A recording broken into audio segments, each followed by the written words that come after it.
Question: what do Tim Hortons coffee and Canadian dividend stocks have in common? They may not always be flashy, but they're steady, reliable, and oddly comforting when the world feels like it's on fire. And if you're in Canada and looking for places to stash your cash that actually pay you back, dividend stocks might just be your new best friend. Enter Daniel. Daniel's 32, lives in Mississauga, and recently decided that he's tired of his money just sitting there in his savings account like a teenager who refuses to do chores. He wants his money to work, like actually get up, get dressed, and bring something to the table. That's when he discovered dividend stocks. At first, Daniel thought dividends were just some boring old man thing, like something your great uncle Harold brags about in between rants about kids these days. But then Daniel saw his buddy Ava earning monthly payouts from her investments without lifting a finger. She showed him her brokerage account like it was her new puppy. "Oh, that's just Taylus giving me $50 this month again." And Daniel was like, "Wait, you get paid just for owning a stock?" Yep, that's the magic. Dividends are like little thank you notes from companies. "Thanks for owning a piece of us. Here's a slice of our profit." And in Canada, we've got some absolute gems. Big, stable companies that have been around longer than some provinces. They pay consistent dividends, have strong balance sheets, and don't freak out every time there's a slight breeze in the market. But Daniel quickly realized something. Not all dividend stocks are created equal. Some look good on the outside, high yield, but come with red flags, like a 12% payout that's clearly not sustainable. Others are like the quiet kid in class, low drama, consistent results, and secretly getting straight A's. So Daniel did what any mildly obsessed beginner investor does. He went on a rabbit hole deep dive. He learned about yield, payout ratios, dividend growth, and how to spot a company that actually has a future. And that's when he found his first Canadian dividend all-star, Fortis Inc. Daniel liked the name. It sounded sturdy, like a company that wears steel-toed boots and pays its bills early. Turns out Fortis FTS is one of the most reliable utility companies in the country. They provide electricity and gas across Canada, the US, and the Caribbean. But what really sold Daniel? Fortis has increased its dividend for nearly 50 years straight. That means through recessions, interest rate drama, and the time avocado prices went up for no reason, Fortis just kept paying more and more. Daniel called it the grandpa of dividend stocks. Not trendy, not flashy, but shows up every time with a check in hand. He locked in a yield of around 4% with a payout ratio under 80%, which basically means they're not overstretching themselves to pay investors. And Fortis wasn't the only one. Next up, Canadian National Railway, CNR. Ava laughed when Daniel told her, "Railroads? What is this, the 1800s?" But then Daniel hit her with the facts. CN runs the backbone of North American freight transport. If you've ever bought furniture, groceries, lumber, or literally anything that didn't teleport to you, chances are CN helped move it. And they've been paying and growing their dividend for years, with a current yield around 2%, but with strong capital appreciation and steady income growth. Ava stopped laughing.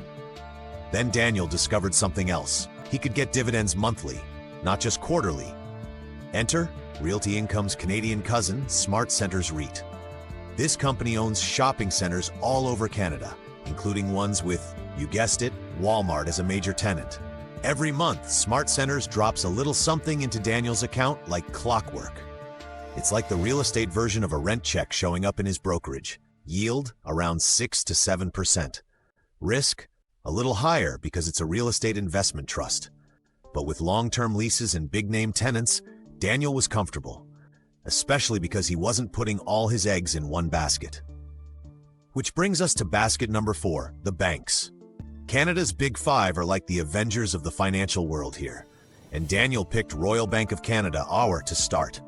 It's the biggest bank in the country, pays a solid dividend of about 4 to 5%, and has a long, boring, beautiful track record of stable profits. RBC isn't out here trying to triple its stock price overnight. It's trying to do what banks do: hold money, lend money, make money. And Daniel liked that.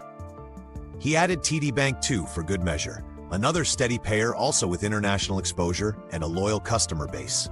Then Daniel went full Buffett and decided to diversify even more without doing more homework.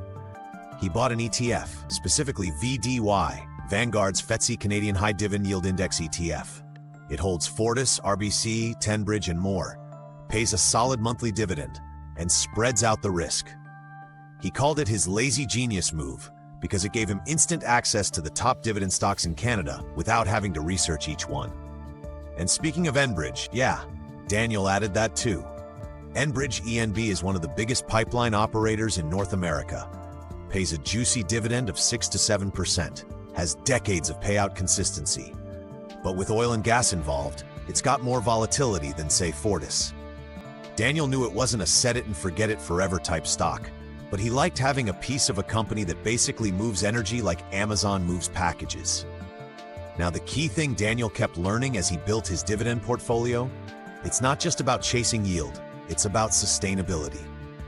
Some companies offer 10 to 12% yields that look amazing until the dividend gets cut faster than you can say recession.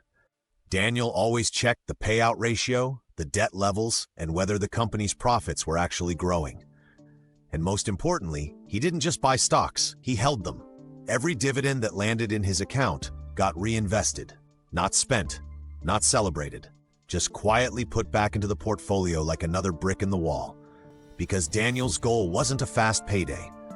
It was a snowball, a portfolio that kept getting bigger, kept paying more, and eventually replaced some of his monthly expenses altogether. One day he figured that snowball would pay for his phone bill, then his groceries, then maybe even his rent, and all without selling a single share. Ava was convinced. She built a mini portfolio of her own. She focused on dividend growth, picking companies like TELUS and Bank of Nova Scotia (BNS) with solid yields and a strong history of increasing payments. Her portfolio wasn't as high yield as Daniel's, but it grew faster. Because while Daniel got more cash now, Ava's companies were more likely to boost her income year after year. Two different strategies, same goal, freedom. And both were built with Canadian dividend stocks. They weren't looking to beat the market. They were building income machines, one deposit at a time. So in conclusion, the best dividend stocks to buy in Canada right now aren't about the biggest yields or the flashiest names. They're about stability, consistency, and sustainability. Think Fortis for slow and steady growth, CN Rail for long-term economic backbone, Smart Centers for monthly income, RBC, TD, and Enbridge for a mix of power and payout, and VDY for an easy, diversified set-it-and-forget-it option. Dividend investing isn't about getting rich fast, it's about getting free slowly. If you want me to make other videos explaining these topics, please like and subscribe. Thanks for watching.